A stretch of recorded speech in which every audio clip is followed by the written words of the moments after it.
Hey, hello everyone. I'm Justin, and I'm going to talk about real-world PureScript. And so this is going to be kind of like a top to bottom about like the PureScript, like the type system, like how the language works, and then going into like how type classes work, and especially how like the row types work. So row polymorphism is like a key feature of PureScript, and talking about how the row type classes work will be like kind of like the bulk of the latter half of today. And it'll be like pretty fundamental for tomorrow's session. So yeah, so today we're going to talk about talk about the PureScript language, and we're going to talk about well, mostly like the types, the kinds, which are the types of types, type classes, functional dependencies. That's like not really too like complicated. The name sounds complicated, but it's simple enough. And then that will flow into how like row types and row type classes work.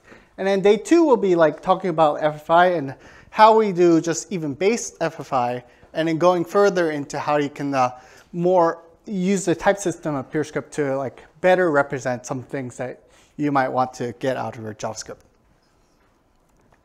So today is going to be type aliases, that kind of stuff, functions, unannounced records, because that's something that's different about PureScript that Haskell doesn't have, and then talking about type classes, which like have multiple parameters, such as like multiple type arguments, and functional dependencies. Going to talk about kinds, the row kind especially, and then about like how records actually work and how they're like somehow just like kind of normal language elements that fall out of being row type parameterized. Okay, so if you want to set this up, you will need to get the PureScript compiler and this Spago build tool, and probably like Node 10 or above if you want to actually run the code. If you want to just compile it, then you don't actually need to have Node. But if you do want to run it, then you'll need it. So here's my installation method. You can try using Nix, and like there's like some derivations there. And then there's also just like using npm. And if you do use npm, like hopefully you set like the prefix and everything, because otherwise npm will try to do bad things in your file system. But you won't really need the setup. We'll just go over all the details. All right, so what is PureScript? It's a Haskell-like language, right? It looks pretty similar. A lot of the features are inspired by it, and it's a language that's written in Haskell in order to produce JavaScript. And it's a language that for using types that both give you static guarantees, but unlike a lot of the compiled to JS languages, you can actually use types themselves to derive some kind of routines, derive information. So you can generate code basically by using type system. And that's something that like a lot of the so-called competitors don't really like give you today, unless you use JCCS, and is like not that different from PureScript in many ways. It's also a state of mind, I guess. It's like a different way of thinking about programs than like Haskell, but in every jokey sense, it's also a state of mind. So it's like it's a thing that like gives you a slightly different weird perspective than like most Haskellers have, and that's why it's also a source of memes on Twitter. You get this like kind of jovial attitude about being kind of like the alternative hippie kind of like cult of Haskell. And of course, it's the row types language. So this is like one of the main things that is defining about it, but it's also not too like difficult. It actually makes a lot of things that you might do in Haskell like weird type level heterogeneous list. Like it just makes that like way easier to work with. So what does a hello world look like? So if you like do like Spago init in a new project, you'll get like this main that's generated. Nowadays Spago actually says actually prints out spaghetti, but it used to say hello sailor. So hello sailor, just some generic term. But yeah, it looks like Haskell enough, where you have like module main, and you can optionally like declare which things you want to export out. By convention, we have only one open import. So when you import Prelude, you get everything that's exported from Prelude, but we tend to not use any more than just one. And the compiler will warn you about this. You can tell the compiler that you know what you're doing, but generally it is hard to like know where everything is coming from if you have too many open imports. Yeah, come in. Yeah, and then like say like we have like this effect type, so it's like the same thing as IO kind of, but one key difference is that because we target like many environments, including, well, primarily JavaScript. JavaScript has this like idea that like almost everything in the language is synchronous. So this effect type is synchronous, and then we have some libraries like aft which allow you to model things in a asynchronous way. But you can also just like work with just effect and just model everything in terms of sequential actions and just callbacks, just like normal JavaScript. And then when you do a main function, like by default, if you have a main module and you have a main function, then this will get run whenever you do like spaggle run. So this program will actually say, hello sailor. Is everyone with me so far? All right, so what are types, right? There are three main kinds of types that we have to worry about. We have to worry about the type aliases, we have to worry about new types and data types. A type alias is just that, it's an alias, it's another way to call the same type. So so in this case, the string alias isn't really meaningful. Like you can have string alias or like you can have type URL equals string, but this does become handy, like say if you have like either string int or fix, list, f, whatever. Like this does like actually help you out many times. A new type is a actual new type that's being declared. So this is a thing that's actually opaque when the compiler checks your program. So this means that like whenever you get type errors or whenever you actually use values of your new type, it will be not just the same thing as what's underneath whenever it type checks. So this URL will purposely, this URL declaration does let you say that a normal URL should not be the same thing as just a string. While the runtime representation is the same, so you can coerce things from JavaScript if you want, the idea is that this allows you to get some more type safety. So you can use this make URL constructor to construct values of this URL, and you can also use it to pattern match. The third one, this data type, is something that you generally do not just try to create in JavaScript, but it is like your standard algebraic data type, right? You're able to get multiple constructors out of it if it's a sum type, and if it's a product type, you can have multiple parameters that go into it. And the idea is that like you can use it to represent some kind of enumeration of like valid states of some type. So like say, in this case, we have like a URL or code. So if it's a URL, you can tell it's a URL by pattern matching on it. And if it's a code, you can tell it's a code by pattern matching on it. Does this make sense so far? All right, and then we have like normal functions, right? So like before, we can unwrap this new type and we can get the string directly out. So sometimes in a module, you might not export this constructor, so you might do some extra validations on it. You can have this, you can pattern match on the sum types. So like say is code is going to say, if it is code, then we can return true. If it isn't, then we return false. We can also represent this in alternate ways. So like say, you can pattern match either at the function definition site, the case class, case expressions, or you can actually use guard statements. So guard statements are separated by pipe, and as long as everything evaluates to Boolean or actually pattern matches, then it continues. This third one, you generally don't run into it too much, but it can like be a convenient way to write functions. So anonymous records. So unlike Haskell, we do have these anonymous records where you're able to just not have to define a product type. So what this means is that this type itself is a legitimate type that you could replace all instances of the word my record with this curly brace and the contents. And this is the same thing as like say a object in JavaScript. So it's a collection, it's an unordered collection of fields where you have values. But the difference mainly is that in JavaScript land, if you use objects, you're always going to be working with this like collection, so you don't know exactly what's inside. But in PureScript land, if you have a record, you always know that the value is there. I mean, you could use like a field type of maybe string, but then you're not going to like be missing some field that has maybe string. You're just going to have just or nothing.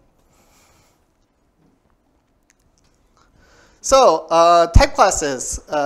this is like a kind of core feature for getting this ad hoc polymorphism, which just really means that you can have some kind of A where the A is constrained by something, and then the compiler will do like some lookup for you whenever you compile your programs. So like say if you have this type class unwrap, then this unwrap class has 2 parameters. So there will be instances for these that you can actually search up. So in this class, we have T and A.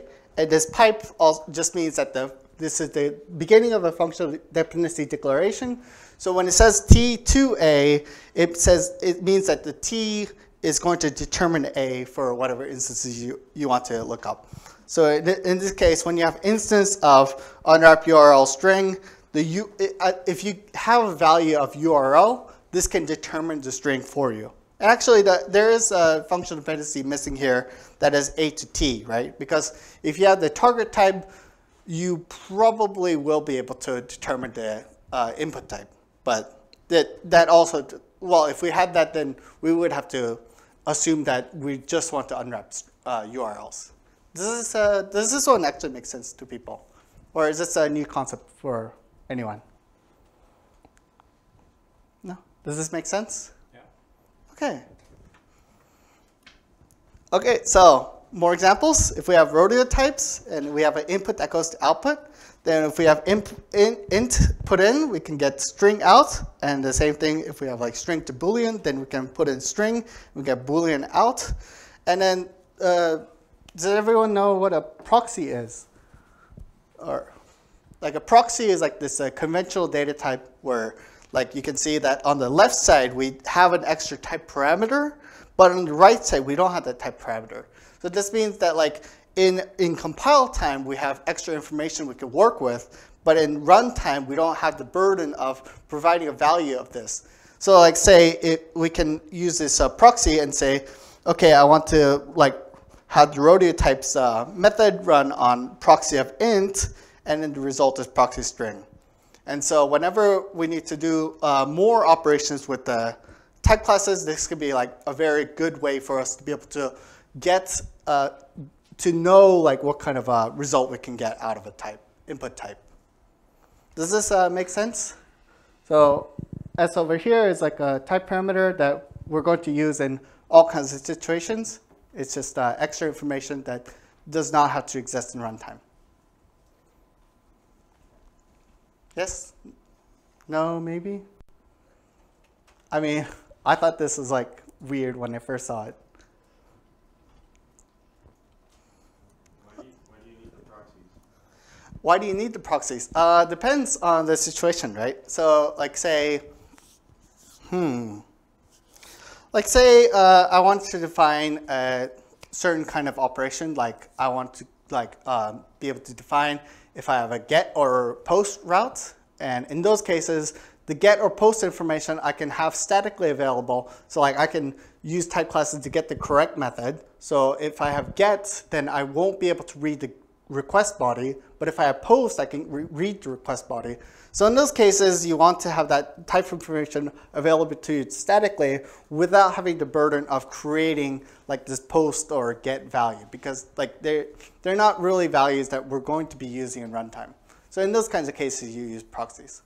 So just about like any case you want to just work with something where you have the static data available without wanting to create the data, like that's when it becomes like quite useful.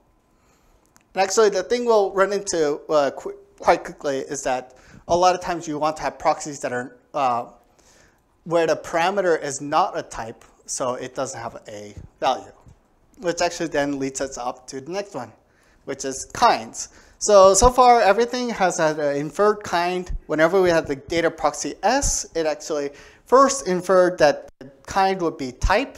So when you have a type kind, it means that you're going to have there's just a value, right? So anything with the type kind is a normal type, which is going to have an associated value. So int is going to have like an integer value, and string is going to have a string value. But then say one very common case is that you'll have this symbol kind. So this is a type level string that doesn't have a value representation. You can reflect it to get value representation, But in general, like you will be using this symbol and manipulate the symbol without actually trying to reflect it into a value. So as long as you have this information in the type level, you can do more things with it. Like in PureScript, you can parse this, you can concatenate it with other symbols, and then at the very end, whenever you do actually need a value for it, if you do, then you can actually reflect this. And we'll see actually a parallel between this. We'll see very soon this usage for the symbol when we work with records generically. Does this symbol make any sense? Less than the previous one.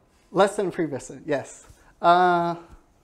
Do you want me to explain it in a different way? It's a type level information.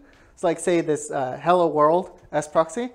We can actually use this hello world around in other places that can use the symbol, and then we can defer when we actually get a string value out of it. So it's like, for example, when I've got event handlers and I only get like on click, on tap, and stuff like that. So those are going to be a limited set of symbols and. Definitely, that is definitely a really good use for them. So the question was like if the symbols could be used for like event handlers, like on click, on mouse down, or other things, and that is definitely a very good use for these symbols. So the other fundamental kind we should talk about is arrow kind. So arrow is just like a function, and it takes two kind arguments. So it takes a type and another type, and then so this produces type, meaning that you have an input type, so like the input argument, and then the type, which is going to be the result, and then this whole thing is a type because a function is a value, right? A function is something that you can actually have in the value level, and you can pass it around, and you can like pass it to a map, which maps over an array and such.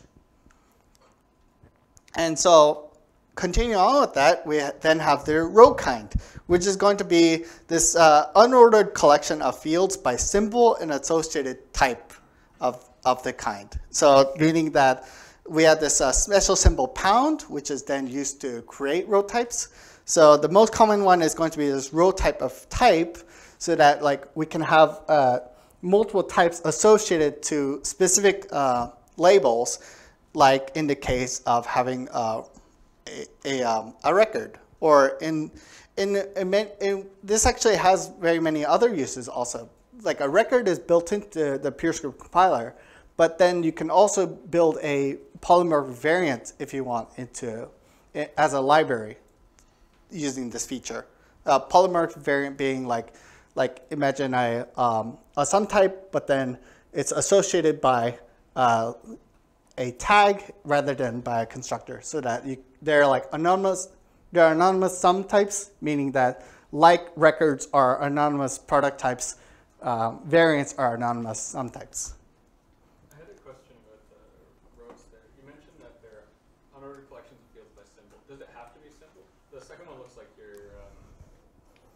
Oh, yeah. The label has to be symbol. Yes. But then, yeah, you can create row types of these other things like symbol. So you can have like in this case, you can have a row type of symbol. But later I will talk about why, like typically you do have row types of type kind, because PureScript is mono-kinded, unlike Haskell. So there are very limited ways in which you can use this. This slide may not make that much sense, but I think with the later examples, it'll start to make more sense. So records, like I said before, there's if you look at the primitives, so the built-in things that are built into PureScript compiler, you'll see that the record is actually just another very normal type, which takes a row type parameter to create a concrete type. Meaning that like once you have the row type that says like apple string, banana string, or whatever, you can supply that to the record type constructor in order to get the actual concrete record type. And so you'll see that in between these my record A and my record B, there's they're just the exact same thing, but just written with different syntax. So in PureScript, we have this curly brace because not everyone is going to want to write record parentheses like row type all the time. So we can see like this all type checks where you can have like ID, which is the same, and with the records, you have this special built-in syntax where you can use the dot to access them. So it's exactly like writing a normal like JavaScript or Java or such, where you can get the members out by using dot accessor and using the same identifier as the labels. So actually, I forgot to put an example here, but like say if we were to put in a label or a field where we use quotes to say, quote, I am a robot, and the type is string, then in the value level, we could definitely do r.quote, I am a robot, and get out the string value. So row type classes, this is the extension of like what I talked before about wrap, unwrap. So these are built-in type classes for the primitives. These are just namespace to row. And these give you some very like generic ways in order to work with these row types. So you can have like a left-right union, and you can put them together. And then the functional dependencies are basically you just need any two of them in order to match them together. You have a nub, which is just the operation to remove non-unique values. So if you have like a row type where you have apple, apple, banana, then you can nub it to apple and banana. You have a lax, where you can just say that if this row type does not have this label, like succeed. If it does have this label, please just like fail the compilation. And so you can use this like say like if I delete a field from a record, then a new record I get should not have this label. And finally, the most interesting one is that we have cons. So like consing a list, you can cons onto an unordered row. You can cons onto this row type and just say that I just want to put this field with this label and type anywhere in the row type. And the functional dependencies here kind of strange, but it's the same idea as like when you add things to a list. So a list, if you want to be able to get an end result list, you need the existing list and the item that you want to put in. And actually, you do implicitly need the index you want to put it in, right? Because you could just insert an element in the middle of the list. Whereas, if you just want to remove an element, then you can remove the element just by knowing what index you want to remove the list item from, and like knowing the result list, or in this case, that's the input list. And then you can get the result of the element having been taken out of the list, and then the actual type. Does this cons make sense? Because I think this is actually the most confusing first time. I might draw like a little diagram, if that's okay. So imagine if we had a, I should probably not step on that. Imagine we have crayons. Yeah, crayons, I guess. This is a crayon. I don't know, somehow. And let's say we have like one that's like B, so blue maybe. And then we have another crayon that's like maybe like R for red. And so and then this is like our whole like box of these crayons, right? And say we have like another crayon we want to put in the box, and this is G for green or whatever. Then we know like the label here, we're going to use G, and the kinds of these, let's say they're going to be type kinded. So maybe the blue one, we can say that it's like there's like a blue type involved, and the red one, there's like a red type involved, and then the green one, there's like a green type involved. So then, you know, like you'll have like data blue something, data red something, and then you'll have like data green something. Or I mean, it doesn't need to be data, right? They could be like they could be string or int or something. But then if we actually map these to like row.cons, then like they'll make like enough sense. So row.cons takes a name, type, a tail, and a row. So does anyone want to tell me like what I should put here? So name, any ideas? Green, yeah, sounds good. Type, also green, but like G and green, okay. And then the box of the crayons? yes, but what is box of crayons then?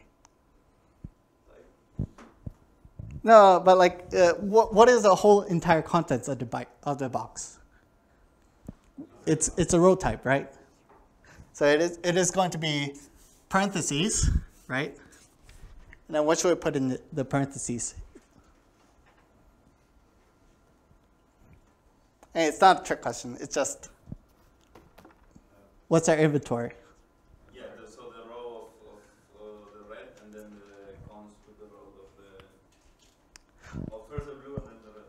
Right. Yeah, so it could be expressed as like a type, yeah, like you were saying, it could be expressed as a type variable, and then we could have another constraint that says type whatever has like cons, blue, and whatnot. But yeah, it is the B, blue, and then R, which is red. Yeah, and then the output that we get will be the G, green, blue, blue, and B, blue, and R, red. I don't know. So does everyone understand this already? This tripped me up for a while. Yeah? What's row?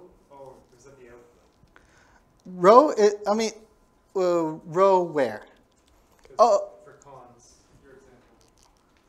Oh, right, yeah. The row here will be then determined by the compiler to be these two plus this one in a row. Yeah. Maybe these names could be better. These are the names that are in the prim right now. But like say like, yeah, maybe tail and row. Well, it is row, yes, but then the tail one kind of doesn't really make that much sense because it's like, yes, it's a tail of a list, but then this isn't a list, so it's like kind of confusing. Does the order of the cons change the data structure then from type level? In terms of, so there is like a ordering for rows in that, yes, when you do this cons, typically what will happen is that the result row type will have this G green coming first, but when it comes to the unification, the ordering will not matter. So it's kind of like the unification of like an ordered set. It's like, yes, the set elements have like an ordering based on the insertion order. So like, you know, like the thing you added like last will be like first. Similar to a map conceptually. Yeah. But then for unification, it will just be still the same because you're trying to get like the distinct and the union items. Yeah. So if we take this up one notch, we already know that we can work with these row type classes. So something with the row type parameter will be record, right? So we can actually use these compiler built-in type classes in order to write a generic record library for PureScript. So meaning that if we are able to provide that label somehow, then if we have the constraint that a row contains this label, then we can definitely just like grab things out of a record. So this get function, it does the same thing where it says, okay, first I'm going to work with this field where I have I have a row type, some kind of other row type, a label, and a type. And I'm going to say that the label is a known static label. So it's like, it has a value that I actually know how to work with. And I'm going to say that like, okay, there's this row cons relationship between the types where you have the label at the given type, and then you have like a complementary row, which doesn't have this field, but then is the rest of it, the thing. And then you have the actual row, which is going to be the entire set of things. And then the implementation itself will just be like whatever hacky JavaScript we come up with. And it doesn't really matter as long as we have this correct type information. Well, we do use that type information in order to reflect it and actually work with it, but we for the most part, like it's like the same thing as like GAC internals. Like you don't want to find out. We can actually do the same thing with the insert, right? So the insert is the case that we want to insert a new field into a record. And at least one thing that we do have in PureScript is that a record cannot have duplicate fields, right? So a record can't have two fields named Apple. There can only be one. So in order to enforce that, we say that like, okay, there is like a result or row type that has like a new field added to it, but then the input row type that we are going to add this field to must not have a field existing that has the same label. So that's how we enforce this. Does this make sense? And most importantly, does this make proxy make sense? That we provide this type of information and it's available statically for the compiler to use, and in runtime we actually don't care at all about that information because the compiler already have generated that static operation for us. So and also like flip side, importantly, is that unlike working with JavaScript objects, which we can work with JavaScript objects in PureScript in the form of string maps, we know exactly what operation is going to be performed when we get to this code path, meaning that like the output isn't some unknown thing, isn't some kind of unknown collection, but rather we know exactly how many items should be in this thing. Does this make sense? What does the bars do? The bars. Oh, right. Sorry. So these bars do represent the extension of. So this means that the declarations like empty curly brace would be just a record. But then when you have bar, that bar takes another row type parameter. So this then extends the content inside. So like, how would I say it? Like we could just use record, the type constructor, and then put this R1 in there. But if we use the record syntax, then we have to first come up with the static labels that we know are there, and then we can extend it with an open set of rows that we want to add on. Does this make sense? Sort of. I think we have plenty of time for just another example, right? We're like almost finished anyways. I think we're only 4 away. Yeah, I need to remember to put this in because it is like important. Like say like we can have record of R. Let's say like for all R. We can have record R, but then if we want to use this syntax, we have to use curly brace, pipe R, curly brace, and what's a good concrete example? Yeah. Okay, we can define a function, get A.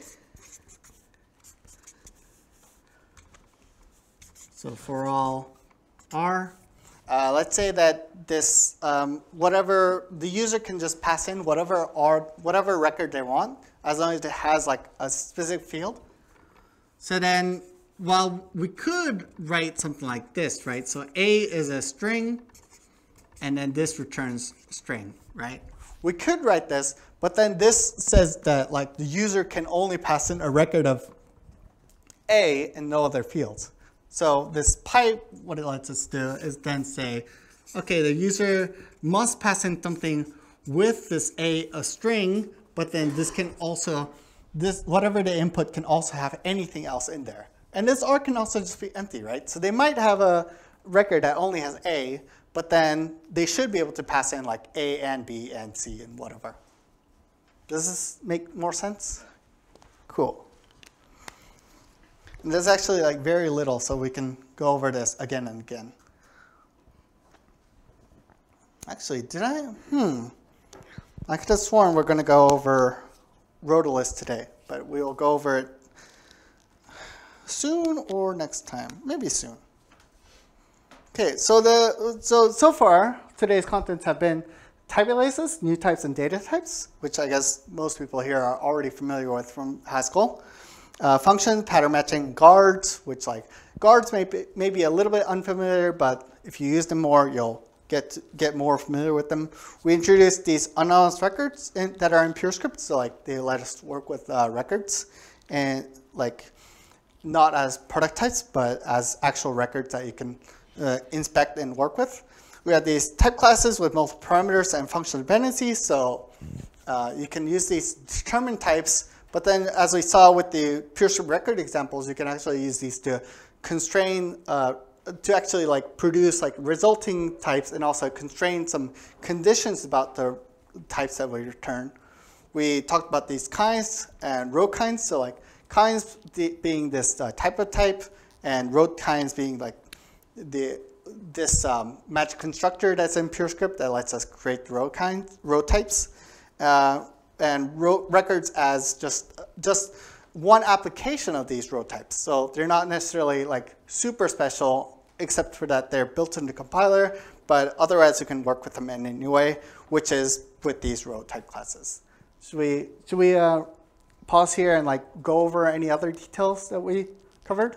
Yes? Some questions about records. So I believe that I read that because of some of this stuff, that you don't have the same problem in PureScript as Haskell when you have two records with the same key. The compiler can't tell how the function invocation can occur. Oh, definitely. And Yeah. I was wondering if you could talk a little bit about why that is or how that works in relation to this. Yeah. So the question is like why PureScript can like have like any number of records with like the same field names and why that doesn't run into the same problem as Haskell.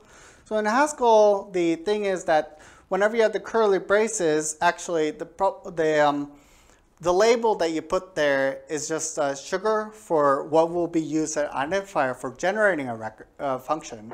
So a record in Haskell is the same thing as like a product type that you define normally. It just has this access function that's generated for it. So if we can look at like one example. You flip this.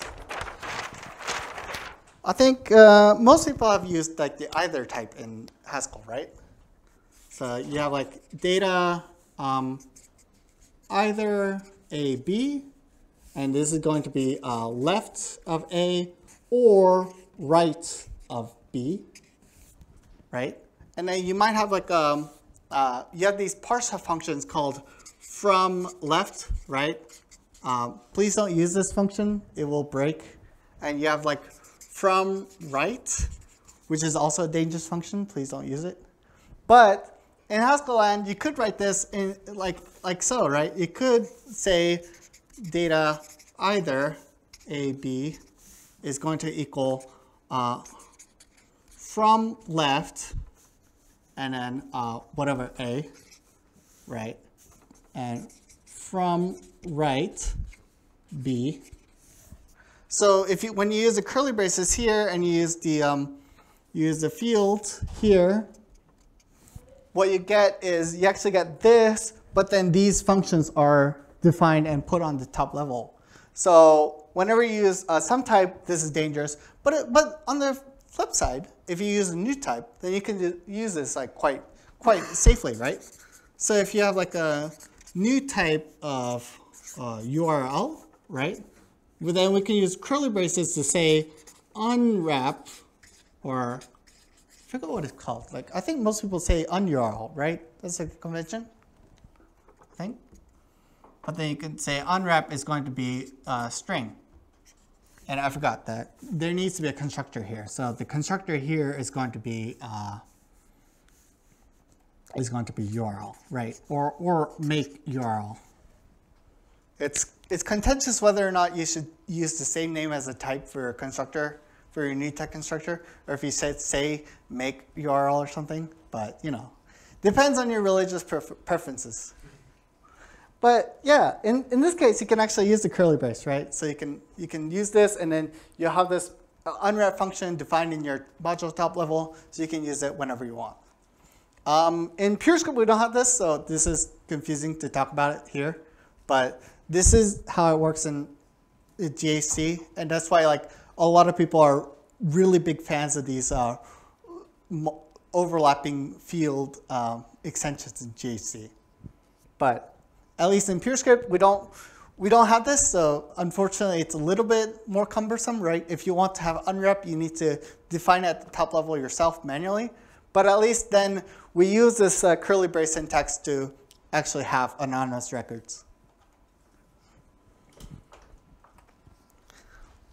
Are there any other questions about this stuff? No?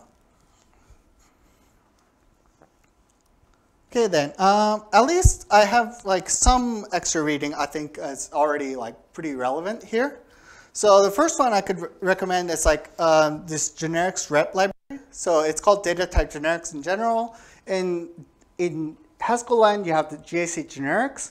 So the idea is that if you have like data either left, right, or you have like data maybe is just or nothing, you can actually write functions to, you can actually write type classes to work with these generically, right? But in order to work with them generically, you need to get then to be turned into the same structure. So like you can actually pattern match on them on the top type level. So there is this mechanism for converting a concrete type into some kind of representation, some kind of skeleton structure, being able to write type classes to work with the skeleton structure, and then convert these, and then the compiler also gives you a way for you to produce these skeleton structures and have them converted into the concrete types. So this is like a very nice thing overall, these data type generics, and I think like everyone should try like reading about them whenever they get the chance. Another thing I wrote is about how type classes and instances are pattern matching for types. So the idea that you can do the case of on values, right? But then you can also pattern match on types.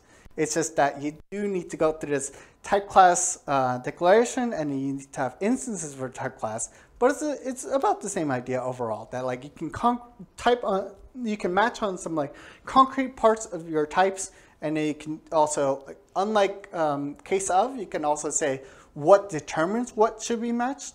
But then unlike case of, you can't have an exhaustive match. So if you have like a failed match in type level, you just get a compilation error, which is the same thing as having a partial pattern match. But then you do have the benefit that like you can, in GAC, you can have orphan instances, and PureScript land, you can have these instance chain groups if you want to be able to close the loop. So I think these two should be like quite interesting follow-up to this slide set. Also, for some humor, you can look at some other experiments I've done. So one such example is that I've done like a fake literal arithmetic library, literal type level arithmetic library. So if you can have instances for, if you can have numbers that are represented as symbols, then you can do stuff like this, right? So what is addition? Addition is when you get two arguments and you have a product where you can produce the product in a very naive way, right? Without any kind of computation or without any kind of special rules. So say if you have an instance for 0, where if the left side is 0, you can just return the right side. Then you can write the complement and write an instance that says, the only thing you need to do to continue adding to a number is to decrement the left side. So -1 on the left side and +1 on the right side, and you get the result. I mean, you would probably never write, you would never do arithmetic in this way in real life. But this is a naive way in which you can do arithmetic, right? So this is just one funny example.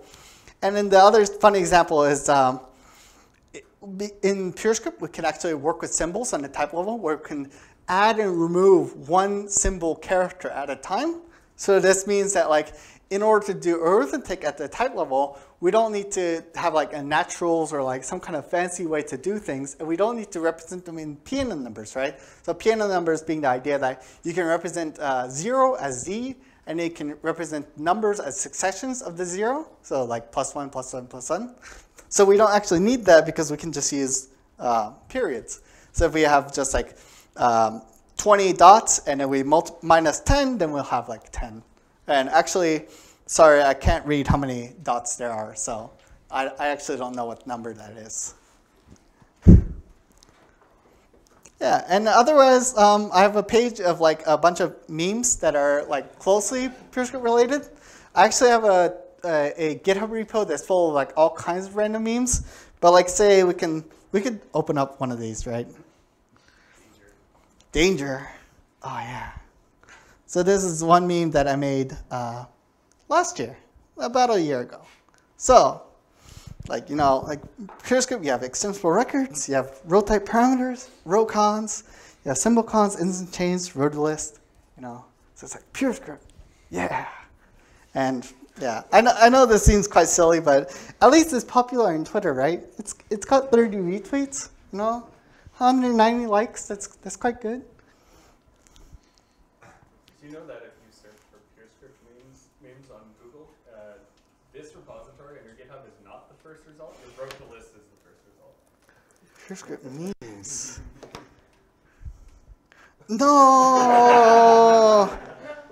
I mean, this means that I just need to like do better SEO, right?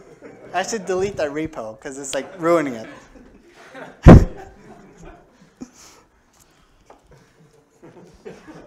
Oh man. Yeah, we can look at another one, just dangerously. I hope it's not bad. Oh yeah, there we go. Talking about typable programming and row types to any audience. It's like right here, it's right here. But yeah, we're actually like almost out of time. We have 3 minutes left, so we should probably end the official section if we're going to like keep on looking at memes. But otherwise, like thanks for coming, and hopefully you'll find this very interesting. I posted the material on Discord before I started, so like just anytime you have free time, or if you're like just deathly bored, please look over the slides again, and then like maybe look at the extra reading if you're like really bored. It should be interesting, and even if you don't do PureScript ever, if you do any Haskell or like OCaml or something, it should be like fairly interesting and fairly useful. So yeah, thanks.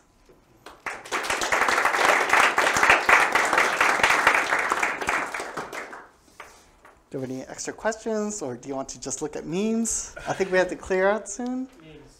Memes, more memes. We can do one more meme. It's kind of dangerous. One more meme.